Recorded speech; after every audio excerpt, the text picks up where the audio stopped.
Let's hear it for Heidi, the daughter of the king, Brown. Started there. I started with jiu-jitsu. I did that for about a year, and then I decided to add in some Muay Thai because I wanted to try striking. I really like striking. I love punches. I love those. Jiu-jitsu, it literally takes like 10 to 12 plus years to get to being a black belt of like consistently training.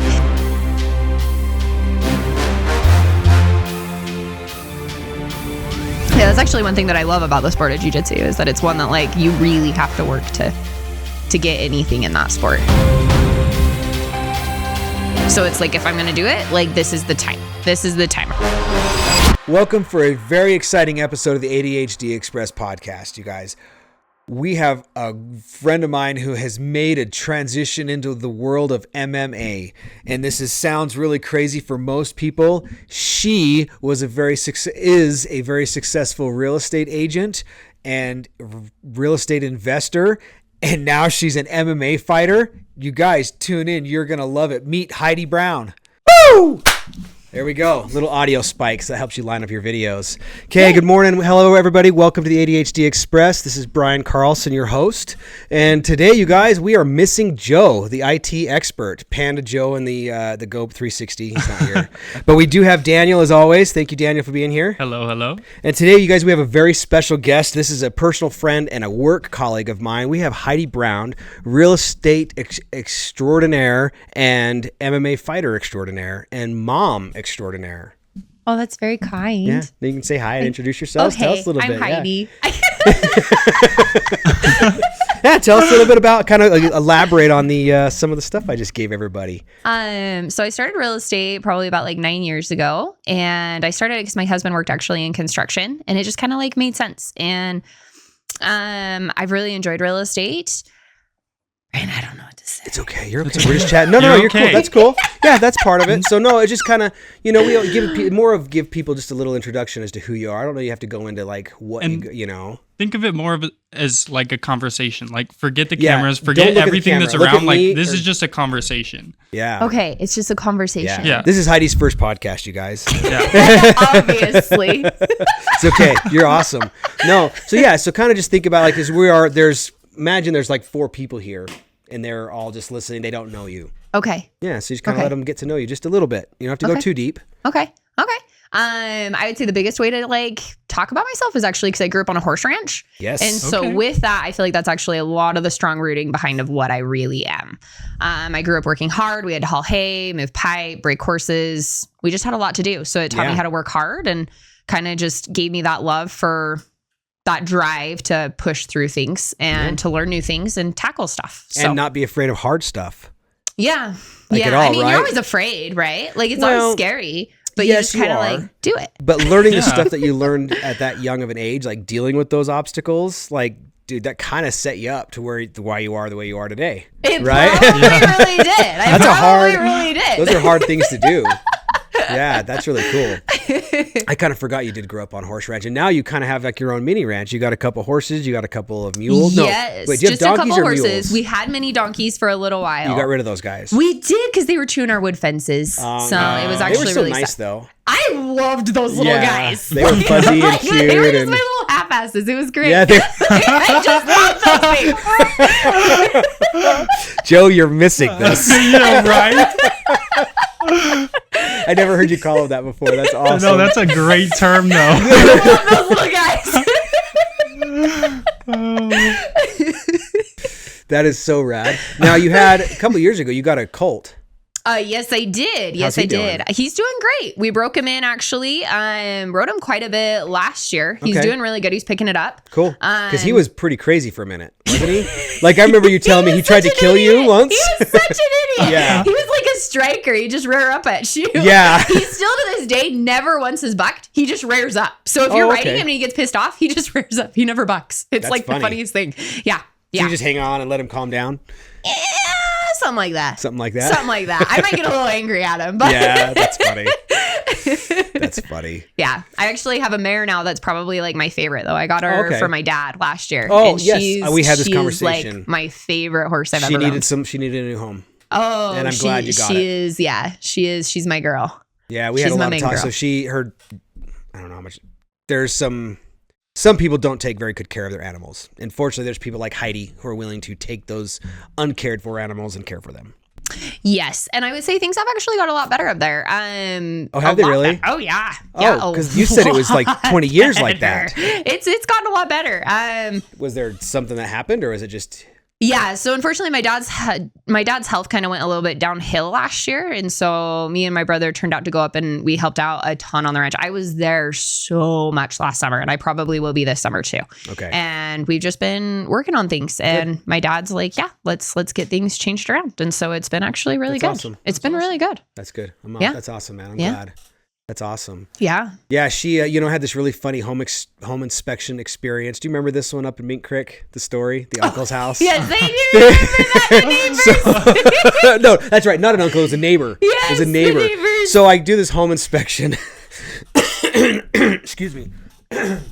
You guys, it's spring in Utah, and I have really bad hay fever and allergies, so I apologize about the hacking gargle in my voice.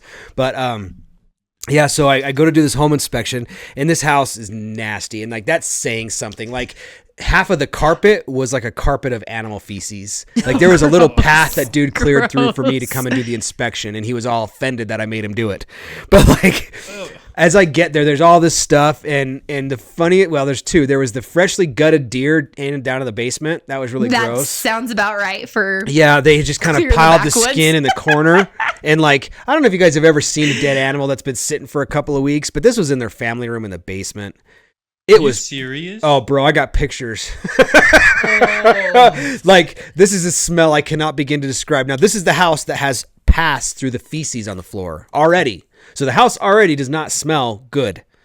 And then you add the dead animal on top of it. But that wasn't even same house. I'm around the back, and there's all these feral cats and these kittens, right? And as I go back, the feral cats all run away, and this dude's dogs run in and grab kittens and just start eating them and swallowing them like whole. I swear to God, I've never seen anything like it. And then I'm telling Heidi this. She's like, "Oh yeah, Mink Creek. Those guys live next door to where I grew up." They were your neighbors or something?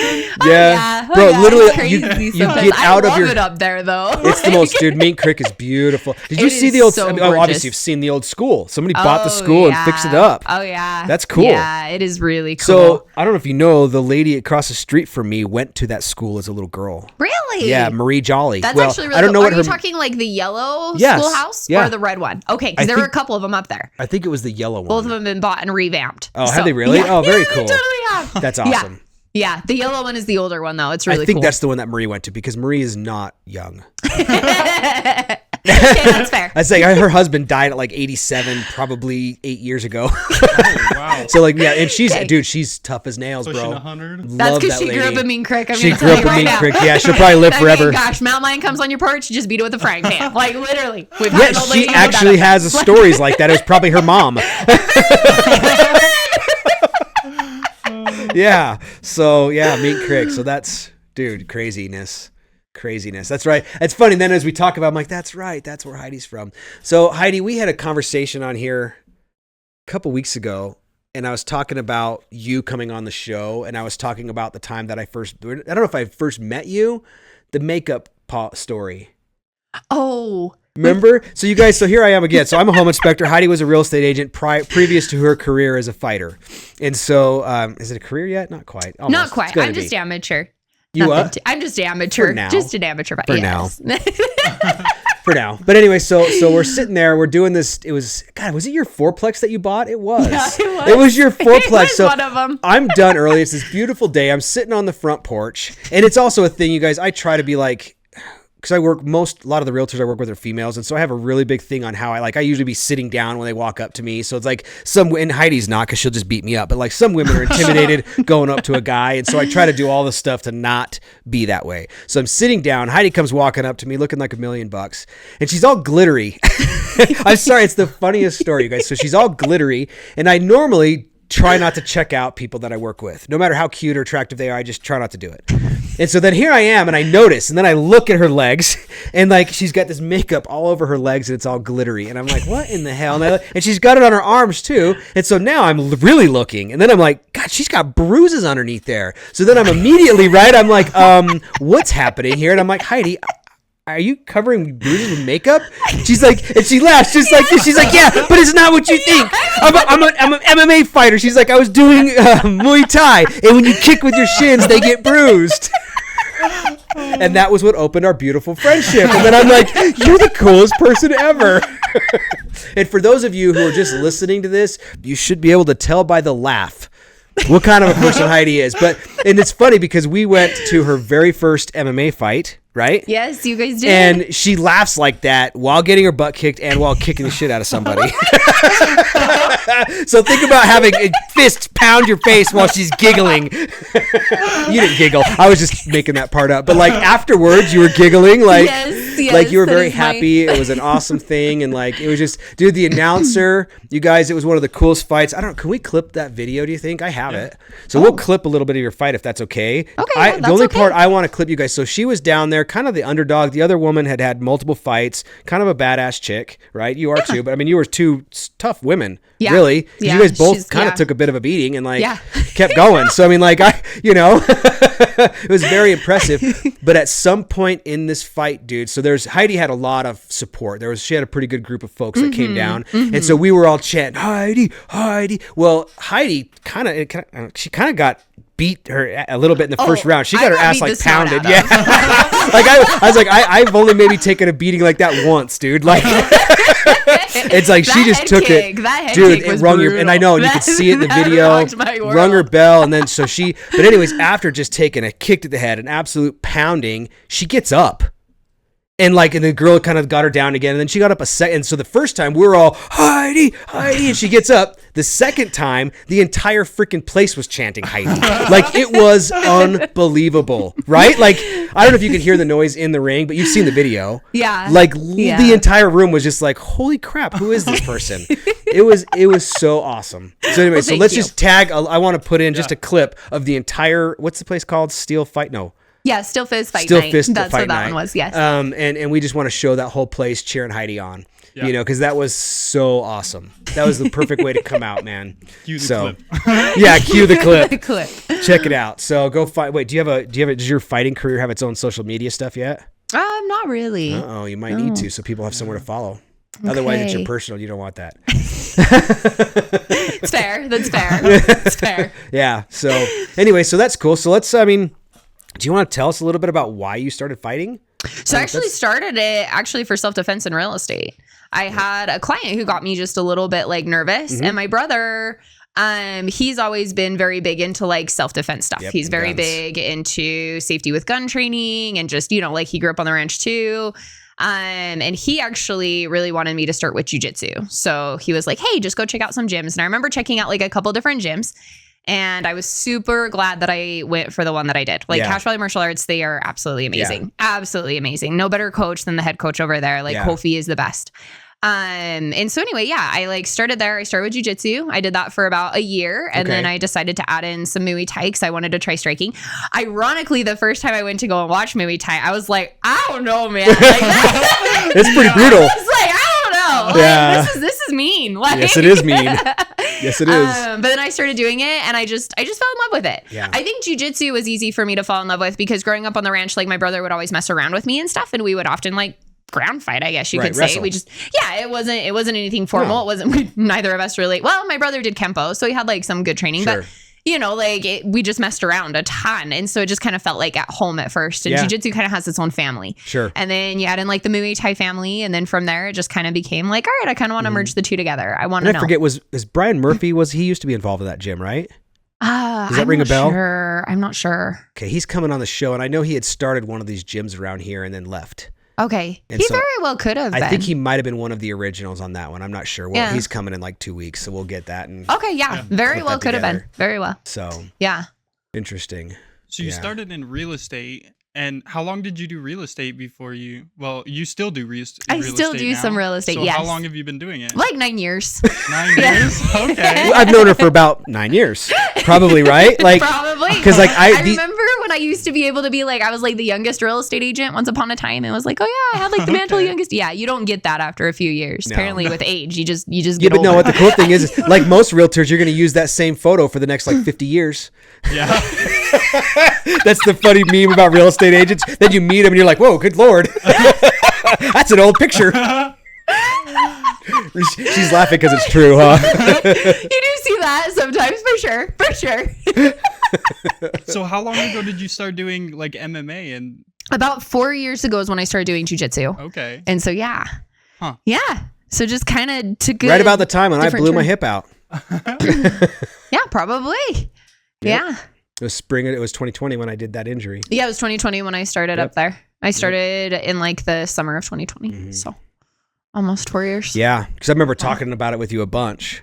Yeah. So you've been doing it for a while. How many fights have you had? Oh, I've only had like 2 MMA fights. Okay. So I'll be doing my 3rd later on this year. Okay. And so, yeah. Did you just start fighting? This year? Yeah. Yeah. Into last You've year, been I training just for started a like while, fighting. Yeah. Okay. Yeah. I never pictured myself going into a cage, honestly, before actually doing stuff. Like if you would have asked me 4 years ago when I first started jujitsu, like, Heidi, would you ever fight MMA? I'd be like, no, are you crazy? Yeah. Like Right. what? And so it kind of just was something that just kind of grew over time. Like it was like, okay, I really enjoy this. I want to see, like, I really want to test myself, see where I'm at. Okay. See where I need to improve. And that really allows you to do it in a real life setting. Like you learn really quick in those settings, actually. It's a different feel. It goes from like just casual, like sparring or just rolling at a jiu-jitsu gym to like their main goal is to hurt you. So you have to be ready for that. And that's also, as terrible as it sounds, kind of what you have to do. So it really changes the intensity level is what I would say. So what was the thing that made you decide to start like fighting? Oh gosh, that's a good question. You train so much, and that's kind of the next step. Yeah, it kind of is just the next step. Like it's just the next step. I think too, like I actually, I have a cute baby right now. She's turning a year on Saturday. And I also just really wanted something too to like really focus on while I was pregnant as well, because pregnancy can just be hard too. And it was just kind of like, it was like, okay, I want to fight 6 months postpartum. Like that was like my first goal. Like I want to fight 6 months postpartum. And then that way too, I could plan on training through my entire pregnancy and keep going throughout all that. Not that that's the best idea for every woman to do. Like, put that out there. I'm a crazy person. Yep, we love it. I'm a crazy person. So yeah, that was, and then it just It's so different than most women you're talking about when they're like, oh, I was pregnant, so I was not doing this and not doing this. And Heidi's like, no, I was still fighting training. Yeah. And that encouraged you to start actually fighting. It's awesome. That's awesome though. Yep, that is awesome. Yeah, I realize how crazy I am sometimes. Actually, when we did, so my husband and I, we did a baby moon while I was pregnant, and we were just barely pregnant. And we actually went, it was like the dream vacation to Ireland. And while we were there, I was like, oh, I really want to find a jiu-jitsu gym and train here for just a little bit, you know? And so I found one, and it was so funny because I was like, hey, like full disclosure, like I am pregnant. I have to be careful, like no knee on belly. And I was just kind of like going through things. And the coach was like, yeah, well, that's totally fine. We'll take care of you. And I went there, and there was this lead lady, and she was so cute. She was so sweet. I still love her. I love her to this day. Like, she's awesome. But I just remember she told me, like, before we went to roll, she was like, I'll treat you like a porcelain doll. And I remember being like, oh, no, you won't. I was like, yeah. I'm very competitive, I guess. Back when I was still doing jiu-jitsu, there was an older woman in our class, and I don't mean, she was just older than me. She wasn't like old, but she was older than me, and she was a black belt. Like she was but she was like, she would always talk about how the guys wouldn't really like fight her. She would feel like they would always like, she was like, I know they're going easy on me. And I remember her telling me that, and I'm like, you know, the way I figured it, like she's got the black belt, I'm the white belt. I'm going to give her everything I got. Like if I knock her ass out, like she should have been better. Anyways, and I would go at her hard, and she would always thank me afterwards. She'd always win, but she would be like, I just want to thank you for going hard. She goes, most people won't go hard. And I'm like, well, you kick my ass every time, so like I'm going to do my best to hurt you. So yeah, no, you got to treat him right. Oh gosh, it is so funny though, like the difference. Like I had never actually rolled with a black belt lady until actually we were in Texas for Thanksgiving to go visit some of our friends. And one of the gyms I stopped in there, they had a black belt lady. And I didn't know that she was a black belt. Like when we first went to roll, I had no idea. Okay. And till those legs get a hold of you and you're like, oh God. Oh my gosh. Okay, like, I was training for my first fight. Just show up to this gym and I was like, hey. And so we start going and I was like, holy crap. Yeah. Like I just remember thinking like, I have never been this manhandled by a woman before. Like I remember thinking that and I was like, what is happening right now? And I was like, I'm supposed to be fighting in a couple weeks. Maybe I'm terrible. And then I found out she was a black belt and it was like, okay. Yeah. Okay. Yeah. It was like, okay. And she was like, yeah, I've been training this for like, I can't remember if it was 12 or 13 years that she told me. You know she's a what's baddie. funny? At least around here, you don't see a lot of jiu-jitsu belt farms. Like we always see the Taekwondo belt farm, right? Like there's the one down here and it's just a belt farm.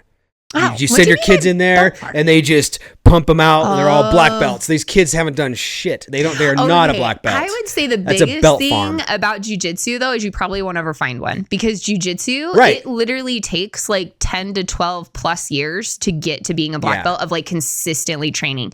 And when I'm saying that, that's not showing up just once a week. That's like multiple times a week, like going in there, proving yourself, working on it. Like jiu-jitsu is if somebody is a black belt in jiu-jitsu, they earned it. They earned that. And actually they have like these memes where it's like, you'll see like this jiu-jitsu girl and like somebody's like, oh yeah, he's a black belt. And she like looks over and then it's like and then it says like whatever sport it is. And then she's just like, Yeah. Right. Like, Yeah. And that's what I mean by the belt farms. Yeah, like, that makes sense. You meet people all the time who have a black belt and you're like, they don't know anything. Yeah, I don't think you'll you're like, ever who the see hell it in gave you a jiu-jitsu. black belt? Like, Yeah, that's actually one thing that I love about the sport of jiu-jitsu is that it's one that like you really have to work to get anything in that sport. Yeah. And you almost like know where you're at too because you'll roll with somebody else so you're like, oh yeah, I'm just not there yet. Just not there yet. Yep, that's right. Yep. Like it's Yeah. It's always the ultimate humbler. It seems like you roll into the jiu-jitsu gym and usually it's the most unassuming, kind person there. Oh, for sure. Like the whole jiu-jitsu people are just so awesome. Like I actually did Grappling Industries this last Saturday. Oh, okay. And wait, just what like is that? the people, so that's just basically, it's just a jiu-jitsu tournament. Oh, okay. So they have like Grappling Industries, they have Naga, they have different ones. Yeah, I know about Naga. So it's the same thing like Naga. Yeah. Okay, I haven't heard of it. Similar. Interesting. It's very, very similar. Jao Freitas fights Naga. You know Jao? I don't know if I do. Yeah, he's I've big never time. done Naga actually. I've never done Naga. That dude's awesome. Nice. Yeah. Nice. Yeah, but I feel like anytime you go to one of those grappling places, like you'll always find that like whoever is there, like they're just awesome people. Yeah. Like the girls that I went with on Saturday, like we're friends. Yeah. You know, like right. no matter what happens, you just kind of, you know, like you're friends. You're gonna run into those people again and again and again, and they're just there to test themselves too. So you're just testing yourself with them, you know, like other people who are running out there to test themselves, and it's really fun. Like, it's really cool. Really fun. Actually, do you think Kofi would come on here? I don't know. I don't know him at all. I bet it would be fascinating because ask him. I've met some people who really like that guy. Oh, he's amazing. Yeah. There's absolutely amazing. For the most part, Not that dude's got like he a an stellar amazing reputation. fighter, but he is also just like a phenomenal coach. I feel like sometimes you'll have somebody who's really, really, really good at fighting, but they don't know how to train somebody. He is both of them. Like he is an amazing fighter. He's also an amazing coach. Like he has both of them. Yeah, that's awesome. Yeah. I know. I love watching your guys, the fights that they post, because like you guys have such support from the gym. So that's cool. 100%. He puts his whole heart into it. Yeah. Like it's that's amazing. Awesome. That's awesome. Let's actually, why don't we give a plug to that gym? That's Cache Valley Martial Arts. Yeah. Cache Valley Martial Arts. And what's Kofi's last name? Adzitso, but I don't know if I'm saying that whole correctly. We'll find it and put it. Find it and put it in the comments. That's fine. We just want to make sure we give him that credit. You know, if he's out here and you're happy with it, we want other people to be able to check him out as well. So yeah, he's awesome. Support that business here in Cache Valley. That's so cool, man. That's crazy. So let's talk about some of like this struggle. So like, you know, obviously what's chirping at me? We're good. Never mind. Ignore that. So obviously with our show, the ADHD Express, we always like to kind of touch about some of the issues that people have, those kind of things. Did you ever struggle with any of that kind of stuff? What kind of stuff? Like with like the typical ADHD, the distraction, the inability to focus on things. I mean, because you're like super focused now, but were you ever not super focused? Bro, that's a good question. I know, right? She's like, I don't like playing this game anymore. Shut up. I feel like, so I've even had like, even my broker at real estate, because she's been my broker the entire time. Right. You've Like, never left. She would always say like, either Heidi is going to be like 120%, or she's not there. Like it's one or the other. And I feel like that's just kind of how my personality is. Either I am like super hyper focused on something, or that hyper focus goes on to something else. Gotcha. I don't know how else to explain it. No, I understand. But it's not like the best quality a lot of the time either. Like it Now, has did you go its to college? quirks. I went for a little bit, but I never but like it got a wasn't your thing. degree. Yeah. So, and then Yeah. how was school for you? Was it like, again, were you there, or were you like, this is awful? Oh my gosh. I actually had a psychology teacher, this was in high school, that wanted to like experiment with my brain. Like I kid you not. Because like my freshman and sophomore year, I was like total straight A student. Like everything went into that. And then my like junior and senior year, it was like I didn't care quite as much anymore. And like my grades, not that they like went bad, but it just was, instead of that like intense, like she was like, man, like you were just so focused and like what happened? And honestly, what had happened was I was running a ton and then I got an injury. And so I was just frustrated and I didn't do as well because I was distracted. Right. I really wanted to run in college. And anyway, and I still kind of did, but it just wasn't. It was just interesting because I'm either super hyper focused. If I'm hyper focused on that thing, I'm going to give it my all. But then it's not as good because then it's hard for me to balance. That's probably the best way I'd put it. Yeah. I really struggle at balancing things. Okay. I've been working on that. Yeah. Actually a lot. Yeah.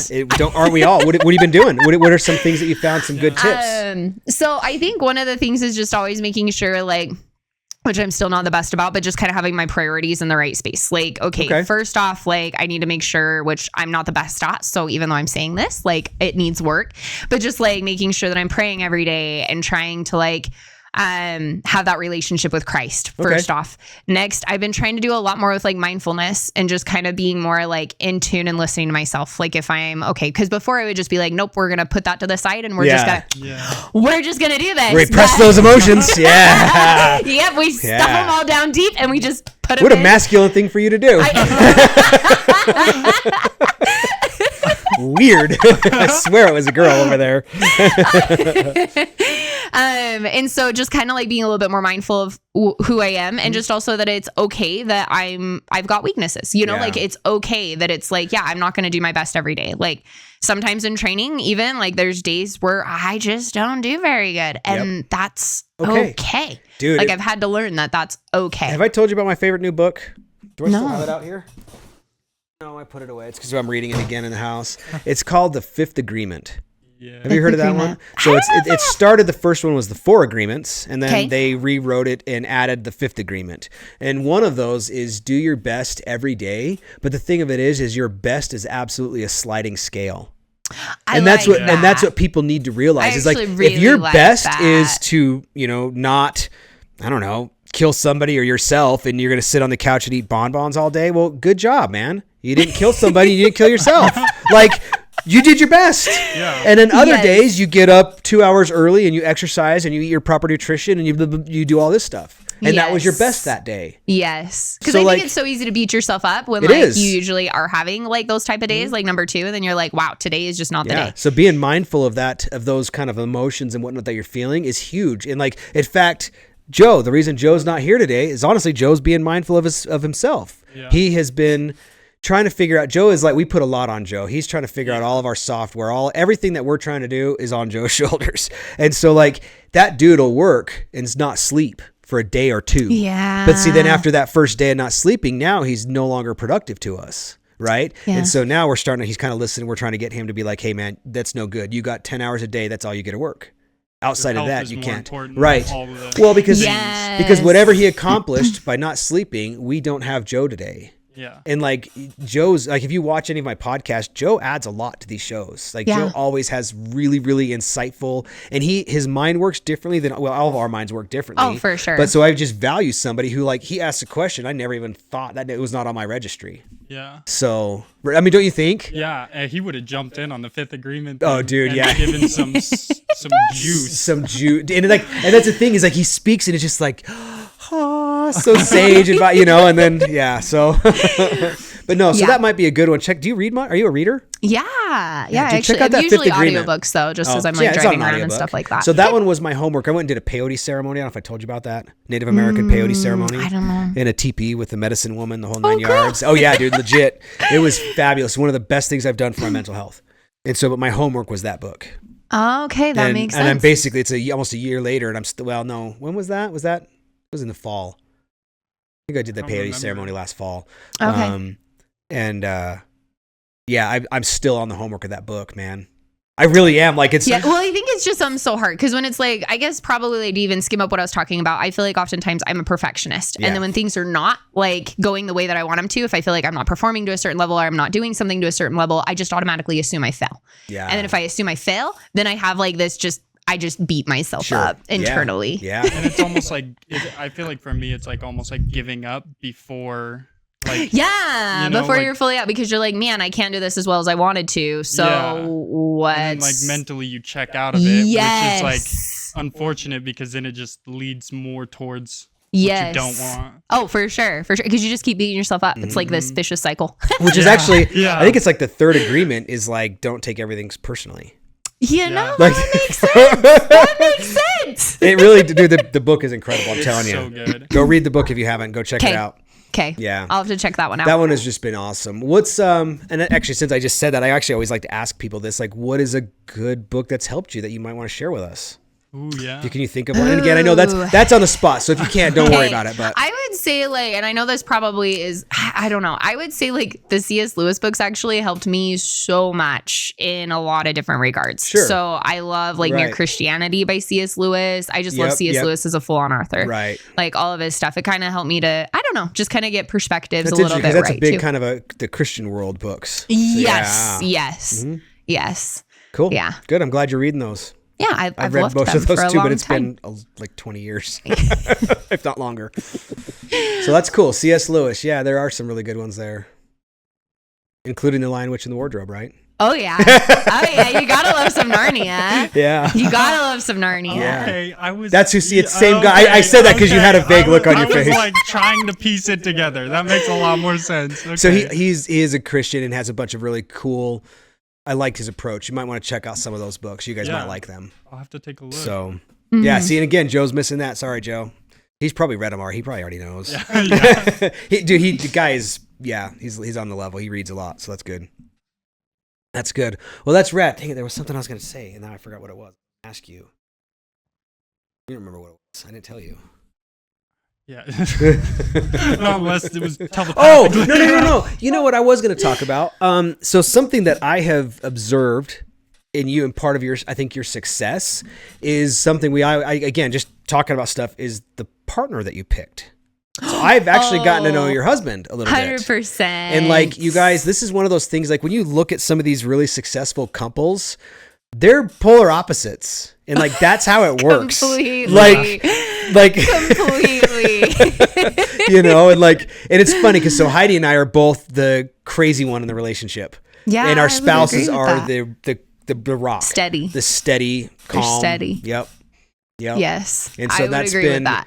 That's been a huge part of the success. So the reason I talk about it just with ADHD Express, we kind of talk about some of these things and I try to be a little bit helpful, but man, who you pick as your partner is a huge thing. If you are a fireball, you're all over the place. Do not marry somebody like that. Y'all are going to fail spectacularly.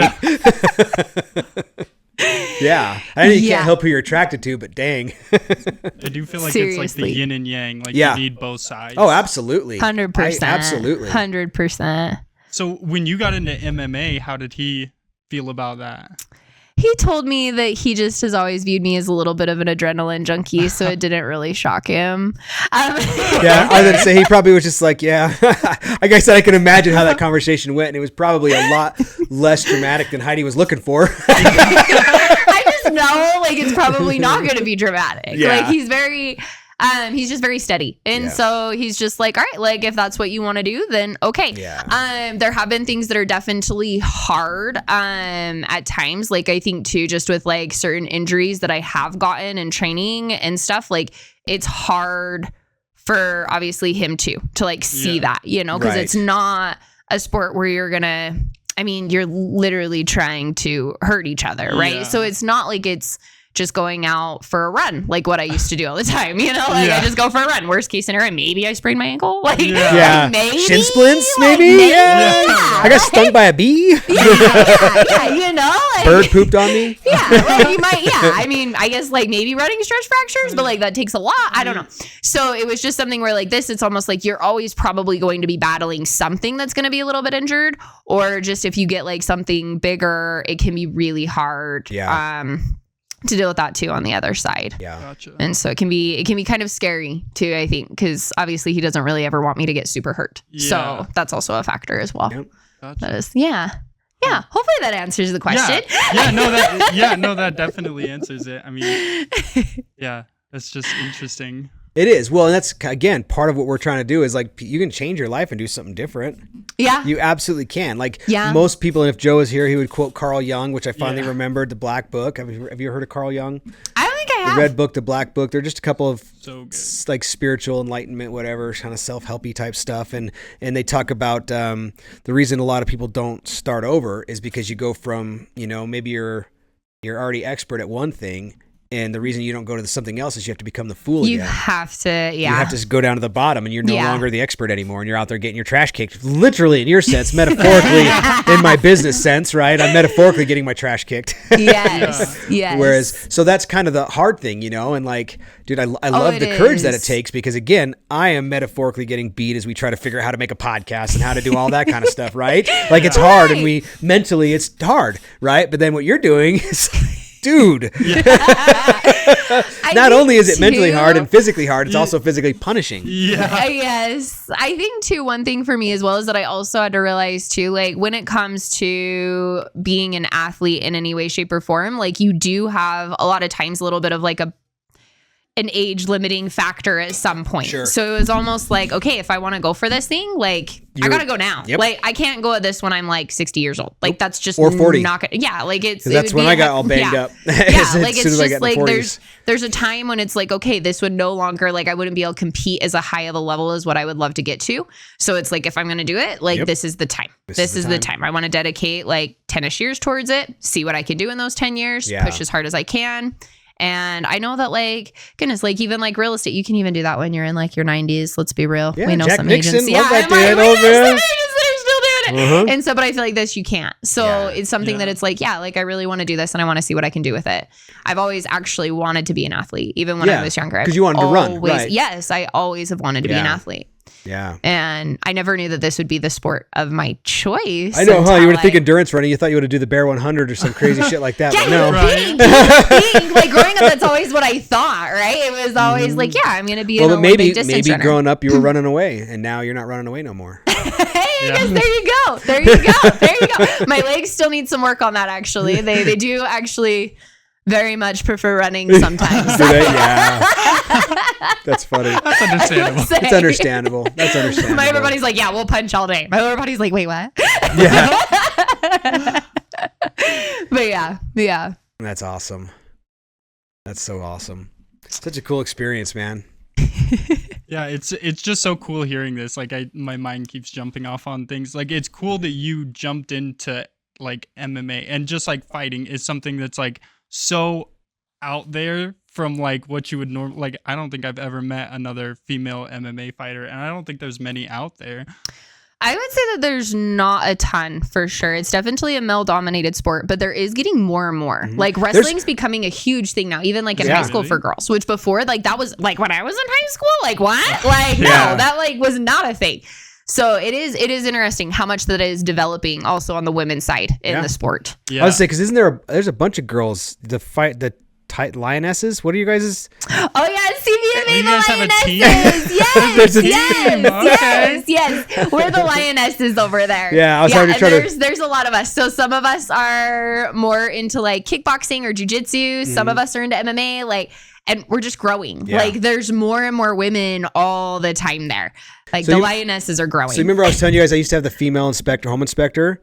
Heidi's the one who hooked me up with her. She was a jiu-jitsu fighter. Okay. Kelly is, Yes. Do you still Kelly much? I still see her, yes. Good. Yeah. She's still training. Oh, yeah. She still trains. Good. Yeah, she still trains. It's awesome. Yeah. How many people do you have on your team? Oh, there's quite a few. There's quite a few. Like when I showed up the other day at the gym to get the tickets for the fight, there had to be 25 people there. Oh, for sure. Oh, wow. For sure. Yeah. Yeah, like that's 25 sweaty fighters, bro. There was a smell of funk in that room when you walked in. You could tell they was all fighting hard. Everybody. Well, so I used to do it too. I could make fun. I've left every time you leave, and you literally could wring your jersey out of sweat. It's like it's like taking it out of the sink, soaking wet. That's how wet you get when you roll for 2 hours, hour and a half. Yeah, and it's not all your sweat. No. You leave and you're like, oh man, I smell like 3 different people, if not more. Yep. It's like, man, you drink a lot of coffee. Yeah. Yes. Well, it's like, because I say that was a joke. You know Brock Butters. Hang on. I totally forgot all about that. Brock and Marcy. Do. So, yeah. Yes, they do. They're awesome. Very awesome. That's all. For those of you who don't know, that's another one of my business partners. We do guided snow bike tours, and we rebuild suspensions and engines and everything. So, yeah, you guys are right up there in their neighborhood. Yeah. I think I kind of threw that out there because Daniel doesn't know that. Yeah, I didn't know. Such a small world. Dude. It is such a small world. I feel like every time it's like always circles back to people that we all just kind of knows each other. Yeah. For sure. Yeah. I think that's like the law of like 7, isn't it? Like after you're 7 only people, 7, you're like people removed. Yep. It is so weird. Like I remember one time my wife and I went to Jamaica, and this is 14 years ago, but so we went there. It was kind of our thing, and like we were just cruising on this. Maybe we went to Margarita, Jimmy Buffett's Margaritaville. We took like a catamaran around.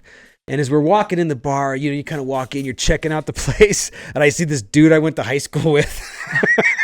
They literally are eloping to get married. And I just happened to show up. At the same time in Jamaica. Yeah. Yeah. Oh my gosh. Yeah, it was one of those funny things. So we hung out for a minute and then, went our way. That's crazy. You just never know. And then my wife, she's like, everywhere. Or not even that. Like, again, the 7 people removed, because not the Peck Brothers Roofing, but the Peck Brothers up in Franklin. Do you know them? I feel like I do. Like a construction company, I think. Well, they've got a big YouTube following, and they do a bunch of content creation. So we're out in Johnson Valley, California for the King of the Hammers with the Peck Brothers Roofing crews, and we're all got Peck Brothers shirts on, right? Because it's Peck Brothers Roofing. So we're standing there watching all the wheeling and the drunken act, all the craziness. And these dudes behind us, they're like, wait a minute, Peck Brothers? We're Peck Brothers. And we turn around, and they got Peck Brothers shirts on, but they're different Peck Brothers shirts. It was the funniest thing. Out in the middle of the desert, in the middle of nowhere, and we meet some dudes that are from our hometown. It was just funny. Yeah, it is. It's about how it goes. It's just how it goes, man. You're gonna just run into people. It is how it goes. And that's super fun. That is super fun.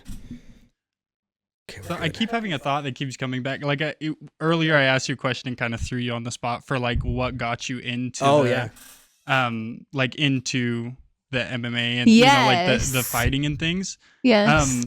So I mean, just through what you were saying, like, would you say that you kind of like that was something that kind of helped give you a grounding almost?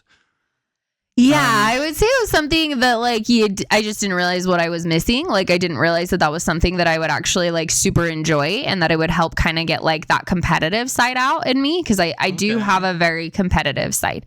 I kind of feel like, so one of the girls, actually one of the lionesses, she calls me Jekyll and Hyde, and I feel like that's probably pretty accurate. Like I feel like I'm usually just like normal and happy and do my things, but then I have like another very intense like competitive side. It's almost kind of hard to balance sometimes. But it kind of gave like an out for me in that other side that I'm more competitive in. That's awesome. Yeah. Well, and that's like an extreme too. Like I can tell like you I'm very extreme differences. Yeah. I'm very stark differences. It is kind of weird. I had somebody who asked me if I felt like it was more like my alter ego or more just like a part of my personality, and I didn't really realize what they were asking me at the time. I was just like, I don't know. But as I've like thought about it, I'm like, like I feel like I just have two very different sides, and so it's nice that I can kind of have both of them, and that I'm okay with both of them, because before I think like that competitive side, I always thought that it was almost like not bad, but like wasn't the best. And so I'd kind of always want to kind of like suppress that a little bit, I guess you could say. Like, I didn't want to be like, oh yeah, I'm very competitive. Yeah. Like, I always thought that was kind of bad. Like, I didn't even ever use that word. Like, it was funny one of the first times at the gym that somebody was like, oh no, you're very competitive. And I was like, am I though? Yeah. And so it took like a while for me to also be okay with that other side that I do have. And then it's like, okay, like we all kind of have that other side, but it's okay in that light to be that way, and that's okay. Like, there's nothing wrong with having a competitive side. Yeah. When running, it didn't really ever have to come out the same way. Yeah. Right? Like, it was like I was super competitive, but it wasn't like you would notice as much, you know, until it was more in fighting. I feel like that side shows more. Yeah, definitely. Definitely. Well, and it also can take a while to come out, because I think that's one thing too that made that first fight so interesting. Yeah. Is because it's usually like I never want to hurt anybody. Like, that's not my personality. I never want to hurt somebody. I never want to like make them feel uncomfortable. Like, I try really hard to like make sure that everybody's comfortable, you know, like in real estate, especially, like I'm making sure that everybody's okay and that everything's good, and staying on top of things so there's no problems. But it's like in that, it took me in that first fight getting hurt to realize the game. Like, even when I came back to my corner, I remember telling my coach, like, I get it now and I'm warmed up. And I think at that point, everybody was like, I don't know, man. Like, she just got the tar beat out of her. But my brother told me afterward, he was just like, I knew what was happening. He was like, it's like that Rocky movie where it was like, everybody's like, holy crap, he's getting beat up. And the other guy's, oh no, he's getting angry. And he was like, yeah, you were getting angry. So I could see it. I was videoing it. You could literally listen to my commentary. Cause like sorry, you guys. So it was awful. Like, it was really hard to watch Heidi take that beating. But the whole time I was just like, okay, if she gets up from this lady's toast. And like, when they rang the bells, the woman went and plopped on her bench, and Heidi went over and sat in the corner and paced like an angry gorilla. And it was like, and that's what I said in my video. I'm like, uh-oh, like Heidi's pissed, dude. Like, this is going to be bad. And she just came out and dominated the rest of the fight. Came out and manhandled that woman, threw her ass around, and like. It was no longer Hyde. No, yeah. Was there. Jekyll showed up full of steam. Yeah, but sometimes it can take me a minute to actually get that. And that's one thing that I've been trying to work on too, is like figuring out how to like mentally prep myself too before going into like those types of situations, so that I'm not like Hyde going in there and I'm just like, oh yeah, this is gonna be fun. Can we talk about the second fight? So the second fight you did not win. I did not win the second fight. Right. So I got knee-barred in the second fight. You got knee-barred. Yes, I did. I thought, okay, because I didn't and I'm sorry I haven't watched it and I couldn't go. I was out of town, but like. Oh no, you're fine. Yeah. I got knee-barred. So the second fight. Like how in second round? Oh no, it was pretty quick. Was it really? Pretty quick. Yes. She just went in and went for your knee or what? I made a split decision. So we started out, and I remember coming out, like I came over to her, and I remember doing like a punch and a kick, and I remember her going for an overhand. And then we just kind of like exchanged for a minute. She went to take me down. I remember getting the clench, and then I remember switching it into a different position. And I felt ready. Like I felt like I had a split decision to make. I was like, either I can push her back and I can keep this fight standing, or we can go to the ground. And if we go to the ground, if I can get on top, I felt like I could probably go for basically you had reach. You were a little taller than her. Yeah, I was a lot taller than her. I should have kept it standing. Should have kept it standing, but it's okay. Like, I learned a lot from that. Yeah. I've drilled knee bars now again and again and again. I will never get caught in a knee bar again. I think that legs were the last thing that I thought about in an MMA fight. They're hard to go for, bro. Like, like I did not think about a knee. Like, if I'm gonna be honest, I did not think about the legs at all. Like, I knew she was a jiu-jitsu girl. We knew she was. We knew she was a wrestler. We knew she was a jiu-jitsu girl. I figured that it would be arm bars or triangles. I drilled those like no tomorrow. Like I was ready for an arm bar. I was ready for a triangle. I felt like my jiu-jitsu is really good. It's actually one reason why I did Grappling Industries this last Saturday. Okay. Because I needed to test out my jiu-jitsu. I had to see it for me, because I think that kind of like shocked me that I got into a position that I was like, and it was so dumb too, because I remember thinking in that split decision, I was like, I've done jiu-jitsu long enough that I know that there's a simple way to get out of this, but I don't know it. So I was like, Heidi, you're either going to leave with a busted knee and your tail between your legs, because you don't know how to get out of this, or you're just going to leave with your tail between your legs and we're going to fight another day. Yeah. And it was like, okay, like I'm amateur. Like I'm not in that pro league yet. Like I'm You're not not in trying that. to. You don't need to impress people by like being dumb and getting hurt. Well, That's we're like, men. What's our job? Hard for me. Well, what was hard for me was that it was like I realized too. I feel like in fighting when it comes to like punching and kicks, there's a lot you can come back from. It hurts and it sucks and it dazes you and you see stars and it's brutal, but you can, if I would have tried to tough it out with something like that, you are leaving with a busted knee. You're like permanent injury. There's no other way around it. Like, yes, you can get concussed from a ton of punches. Like that can happen. It is a reality. And then you have to take time and you have to heal from that. But there's something, I don't know, like a whole surgery with a knee and the time recovery to come back from a knee and stuff like that. I've been concussed before and the recovery time, it sucked. It really sucked, but I feel like I came back quicker than what I would have thought I was going to come back from. Where I feel like a knee, I just think that would take a lot more time. So it was frustrating because I knew that there was an easy way and there was an easy way. I've drilled it down many times. It was pretty darn easy. It was a little bit like, oh. Yeah, it usually be that way. It's a little bit of a punch to the gut. Like it was like, oh, I knew it was easy. I was like, but it's that easy. And so it was, it was a big learning experience. It was a big learning experience for me. It was big. And I have a lot of respect for her. Like, good on her. She found something I did not know how to defend. Like, that was something that I realized too. Like, she beat me on sheer technique. Like, she knew something I didn't know. And that's the beauty and the downfall of MMA. It literally is. Like, you can be losing a fight and have it turn around in 1 second because of a submission or a knockout that the other party just did not see coming. And so it is. And sometimes you're on the beauty of that. And sometimes you're not on the beauty of it. You know what? You have to just learn from it. Yeah, but I wonder, do you learn more from winning or losing? I would say you learn a lot from both as long as you don't let either get to your head. Yeah. That's probably the best way I'd put it. I know that they always say, well, you like, instead of losing, you learn. But it's like, I feel like you can learn both ways. Like I learned some of my holes in my first fight. I learned holes that I had. And honestly, if I'm going to be fully candid with you guys, I did not realize, like I actually thought that my fight was disappointing when I was done because of how bad that first round was. Like I was so worried that it was not good. Like I was almost disappointed with it myself. I was like, I thought it was like disappointing. Like I was like, man, like I've trained really hard and like I just got my butt whooped in that first round. So it was like, and then it was actually hard for me when I found out that I had won like fight of the night and contender for fight of the year, because then I was almost like, well, that was my first fight and that's kind of crazy. Like, I don't know. It was weird. And so it's like, you can't let either one affect you. No. I think like you can't let the loss affect you. That's why I went and I did Grappling Industries. Like I am working on making sure that my grappling is top notch for my next one. And also that my striking is top notch. Yeah. So that way it's like, there's no surprises either way. Like I would not recommend to also block a head kick with your head. No. I would not recommend it. No. Okay. So get your hand up or duck.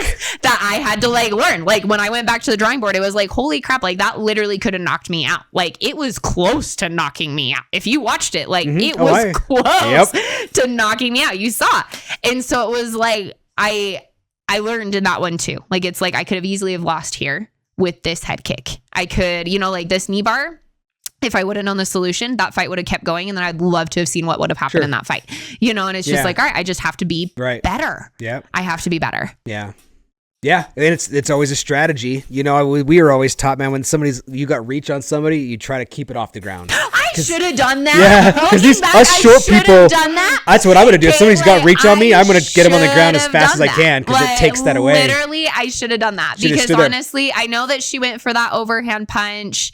And then I know she went to like kick me and stuff, but none of those even landed. The only one that I think she landed was the overhand. And then when it was my turn to start striking, she just went sheer in for that takedown and I caught the clench. Like I could have, but I made a split decision because I was just like, dude, you have to. Yeah. You do. And sometimes you make the wrong one, sometimes you make the right one. Sometimes you make the wrong one. And you just got to be okay with whatever that choice is. Absolutely. And I would love a rematch with her. That's one thing that I really want. Like I would love a rematch with her. And I have a lot of respect, honestly, for both of the people that I fought. Anybody that I shared I'm sorry, that other lady was tough too. The first lady, Holy cow, dude, because she also took a beating.